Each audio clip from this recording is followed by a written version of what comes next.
السلام علیکم، کیسے ہیں ویورز؟ امید کرتا ہوں لوگ خیریت سے ہوں گے۔ اچھا، آج بات کریں گے گندم میں ڈی اے پی کے استعمال کے اوپر، کیونکہ کچھ ہمارے کسان دوست ہوتے ہیں کیونکہ ڈی اے پی کی جو قیمتیں ہیں وہ آسمانوں پر تک پہنچ چکی ہیں، بہت زیادہ مہنگی ہو گئی ہے، تو اس لیے کچھ کسان دوست سوچ رہے ہیں کہ ہم لوگ اس پر ڈی اے پی کا استعمال نہیں کریں، کیا ہے کہ اس کا کوئی نقصان ہے یا فائدہ ہے؟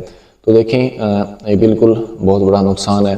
اگر آپ لوگ چاہ رہے ہیں کہ 35 40 45 من زیادہ سے زیادہ یہاں تک اگر آپ نے پیداوار لینی ہے، تو پھر اگر آپ لوگ ڈی اے پی کا استعمال نہیں بھی کرتے، اس میں پوٹاش، نائٹروجن اور دوسرے جو مائکرو نیوٹرینٹس ہیں ان کا استعمال کرتے ہیں، پھر بھی آپ کتنی پیداوار آ سکتی ہے۔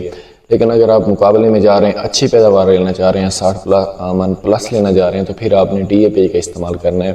جتنے بھی آپ کو کاشتکار بھائی ملیں گے جن کی پیداوار بہت اچھی آتی ہے، 60 من پلس آتی ہے، تو وہ جو ہے ڈی اے پی کا بہت زیادہ استعمال کرتے ہیں۔ 1 بوری سے لے کر 2 بوری پر ایکڑ کے حساب سے بھی وہ استعمال کرتے ہیں۔ ڈی اے پی میں جو ہے 46% جو ہے وہ فاسفورس ہے اور 18% جو ہے اس میں نائٹروجن ہے۔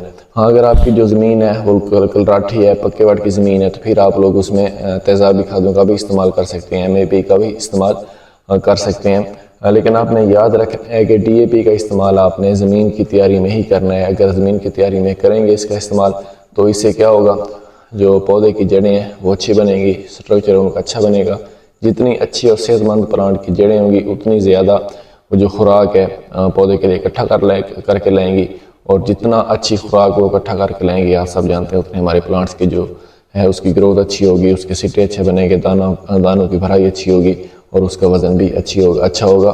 اگر آپ نے اچھی پیداوار لینی ہے تو پھر آپ نے ڈی اے پی کا استعمال لازمی کرنا ہے، اس میں کسی بھی قسم کی کنجوسی نہیں کرنی۔